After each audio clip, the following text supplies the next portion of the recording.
something. Hi, my name is Stacey Rose, and I am secretary of the Mid-Island Golf Foundation of New York and also the Mid-Island Golf Club. I'm here with Brinton Estey, who is a co-founder of the Mid-Island Golfers Foundation of New York and also a Mid-Island Golf Club member, Mr. Reggie Smith, who is the same, but president of the foundation, and Mr. Curtis Newell, who is the vice president of the Mid-Island Golfers Foundation of New York. What we're going to do is discuss how our foundation came to be, the importance of it, the club itself, how that came to be, and we can have Mr. Estey fill us in on those details. I joined the club back in 2008. And in 2011, the club decided that they needed a foundation to be a fundraiser for our scholarship. 2011, we made our application to the federal government for the foundation to be run as a 501c3 foundation. And in 2012, in June, we were approved. And our first event was the Fred Richards tournament, which was in June of 2012. I was a part of the foundation for 5 years, from 2012 to 2017, when I turned the reins over to Mr. Newell. As I was the vice president of the foundation at the time, and we elected Mr. Reggie Smith as the president of the foundation. And I think they're doing a dynamite job up until now. Are you guys going to stay on for the next 20 years? Well, thank you very much, Max, as we call him. It has been a wonderful experience being president of the foundation. I've got a chance to meet a whole lot of new people. I've had varied and different experiences, but it's been very rewarding. And just the whole way that I got into the foundation is a story in and of itself. I first took up the game of golf in about 2007. I was transitioning from the game of basketball because after playing so many years on the asphalt outside and concrete floors and gyms inside, my knees were worn out. But I still had the competitive spirit in my heart. And I noticed that my older brother always would go and play the game of golf. And we had the history of golf in my own personal family, where I had an uncle that during the segregation times, he used to work as a greenskeeper down in South Carolina on Hilton Head Island and also at Parris Island Military Base. And I recall as a child seeing golfing trophies and, asking him questions about the game of golf.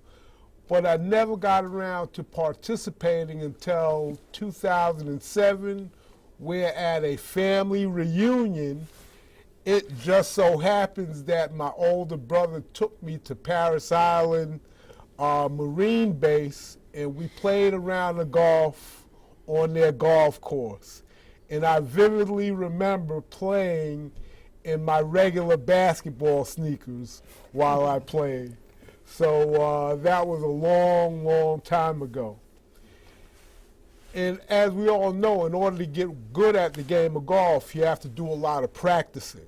Yep. So in my time in practicing, Mr. Michael Taylor, who was one of the co-founders along with Mr. Estey, he saw me practicing hitting balls out in the park, and he came over to show me a couple of things about the game of golf.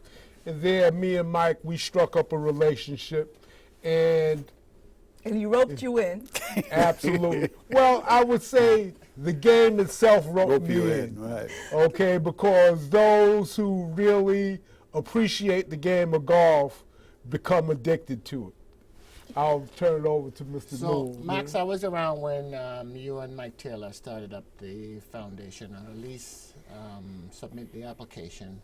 And it was quite a process, as I remember, very back and forth process for you too.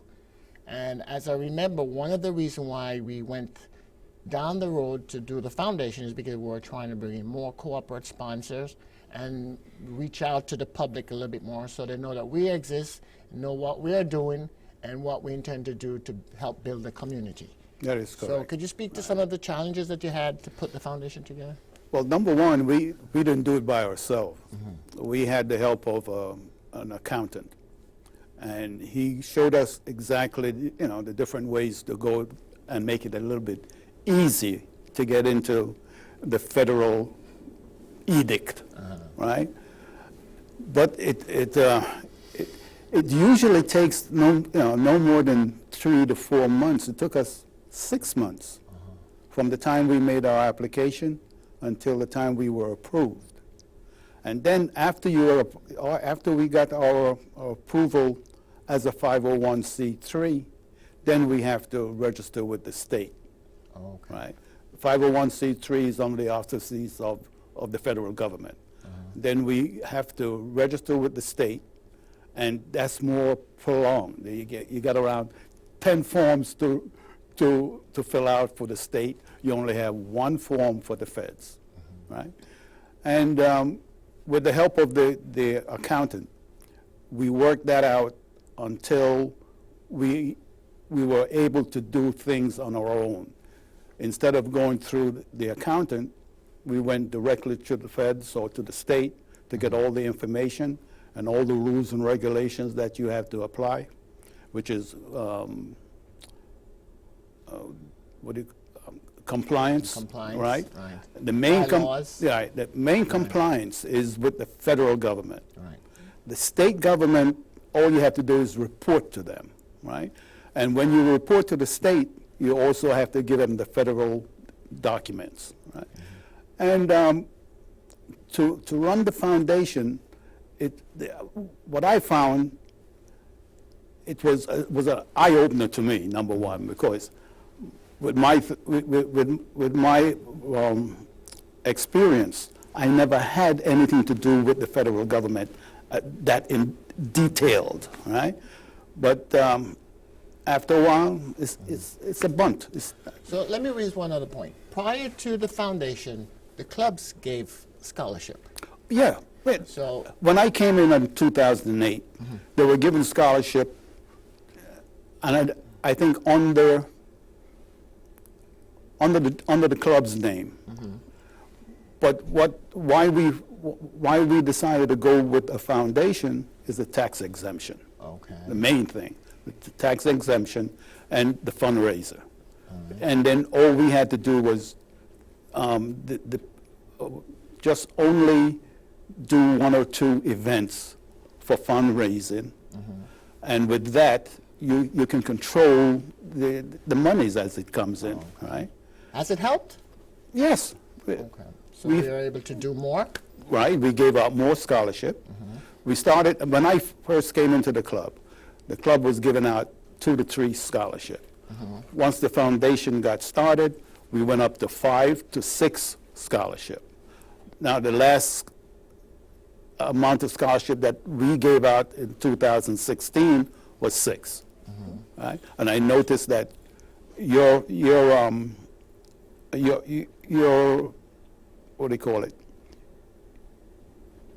You also gave out 6 We did or 6 as well, 6 because scholarships. we did And well. we know we're Right. trying to get as much scholarships Scholarship as as possible. Absolutely, and even on a couple of points that I just wanted to piggyback on things that you said, the effort that was put forth between yourself and Mr. Michael Taylor And the club. was invaluable, because I know of organizations that attempted to get the 501c3 tax exempt status and paid thousands of dollars to achieve that? We paid a little.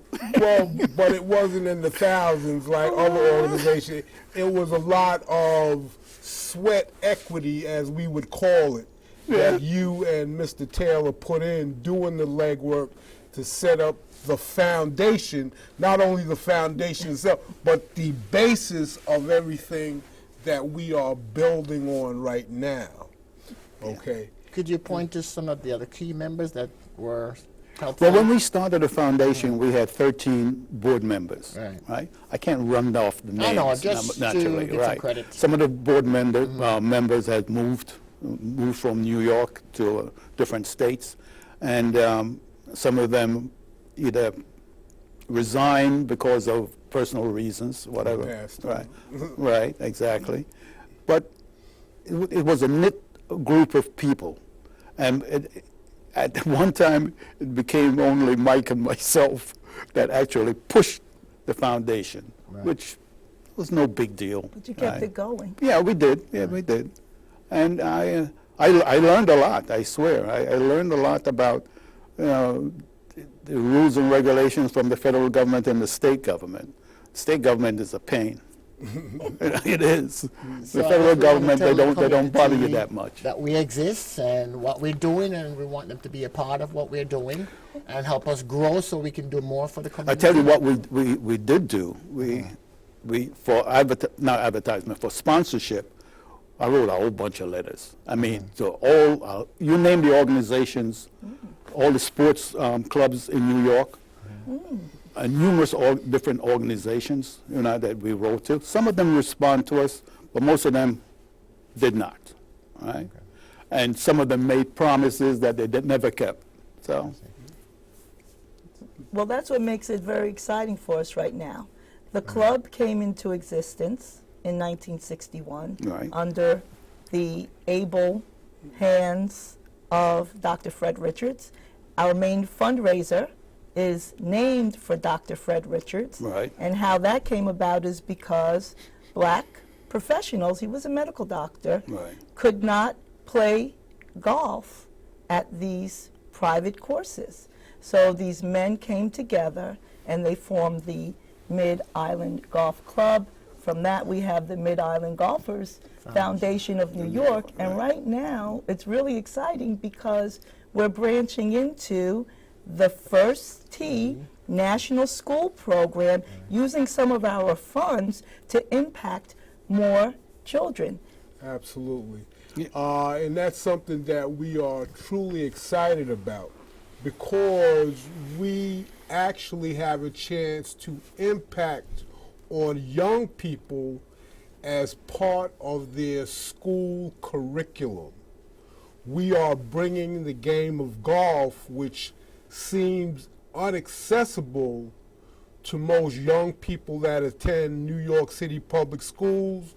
The First Tee has developed a program that can be an actual part of the school's gym curriculum, teaching people the game of golf, the 9 core values behind the game of golf that bring benefits to the school, not only in the gym, but outside of the gym, in the classrooms, in the lunchrooms, and in the general lives of the children.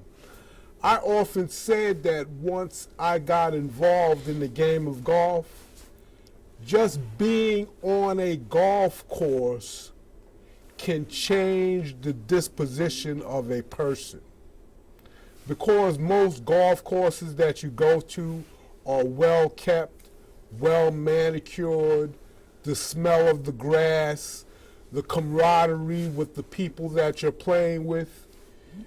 Golf is the type of game where you can just go out by yourself, play along with someone that you've never met before, but because you have the game of golf in common, you can act like old-time buddies.